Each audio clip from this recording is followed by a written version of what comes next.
Mireklamo na ang pipila ka mga residente sa barangay Catalunan Grande sa Davao City sa hinay ug sagad walay agas sa tubig sa ilang lugar matag buntag. Ani ang balitang barangay ni Argil Relator.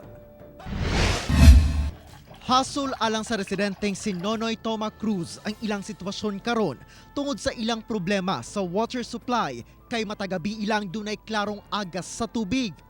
Sa pagsugod sa pandemya ni adtong niaging tuig, nagsugod sab kuno ang ilang kalbaryo sa kahinay na hangtod sa wala nay agas sa tubig ang ilang gripo. Nandan ako nga nag-baking ko, the same time nakasalang ang washing machine.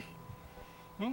Tapos samtang nakasalang ang mga akong ginabake, nagapanghugas pod ko sa akong gigamit nga utensils. Pero karon nga walay tubig or hinani mo na mahimo. Dugay na kuno nila kining reklamo apan wala gihapon mas solusyonan. Nasigilan na silang sulti nga nami mga tubo nga ginadungag. Pero ang pangutana, nganong ing-ani mangyapon ang problema and why is it taking so much time?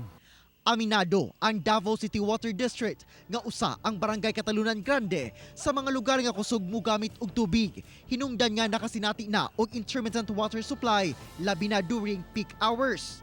Because of the kaning ongoing na kaning surge in water demand, dili gyud nato siya mabuhat na 24 hours ang iyang operation. Apan pa rin kamutan matud pa sa ahensya nga makahatag og saktong supply sa tubig ngadto sa mga konsumante. We are also looking forward for our katong pinaka-sustainable na solution in addressing the water supply concern dara sa water system serving Catalunan Grande, which is our bulk water supply project. Kauban si Mel Colmenares sa kamera.